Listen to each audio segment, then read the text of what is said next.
Hi, DJ of DJD Home. So, dito tayo sa project natin sa Pagbilao, Quezon. No? So, itutour ko kayo. Meron tayo kasi ditong project na kitchen project and mga closet. So, tara. So, ito yung kitchen nila. So, naka-U-shape siya. So, dito yung pinakang nook nila. So, dito pwede silang may countertop pa tayo dito. Tsaka dito. So, ito pwede nilang gawing breakfast nook. May mga high chair lang dito. Then, ito ito yung sink. So, ito yung mga soft closing natin na drawer with cutleries to. Yan. So, ito, cutlery organizer. Yung nakalagay dito sa drawer na to. Tapos dito yung mga parang plate rack. So, dito naman yung pwesto ng sink nila. Naka-undermount yung sink nito. So, yan yung nakasunod natin i-install dito yung countertop. Tapos, ang kasama dito, meron din tong pull-out trash bin dito sa ilalim. Para hindi sayang yung space. Tapos, ito naman, yung corner nila, ito yung condiments rack nila. So, may pull-out din dito. Tapos, dito naman is yung kanilang built-in microwave and built-in oven. Tapos dito naman nakapwesto yung kanilang fridge.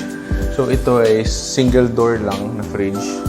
Tapos nilagyan natin ng storage dito sa ibabaw. And dito sa hanging naman, ito almost ceiling na yung height nito. Para hindi sayang yung space. Tapos ito yung corner. So ang bukas itong corner na to papunta dito sa side na to tsaka dito sa side na to. Para full access nila tong corner na to. Mas marami silang may lalagay dito sa part na to. Ito, ganoon din, storage lang. Tapos dito, meron tayong open shelves dito sa part na to.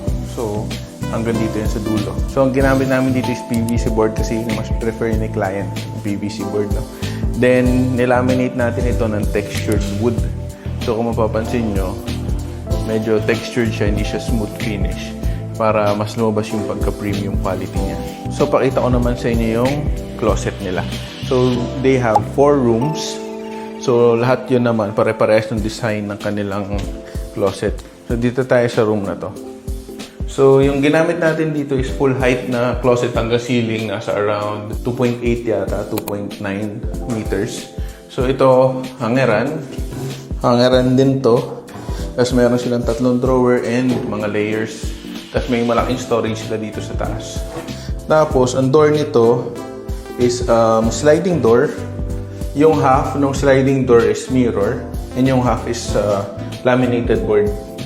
So, para meron silang full height mirror dito. So, ito, mga soft closing drawers ginamit natin. So, 4 na room yun. Pare-pares naman siya ng design so hindi ko na ipapakita sa inyo. So, yun lang guys. Abangan nyo yung kasunod na vlog. So, yun lang guys.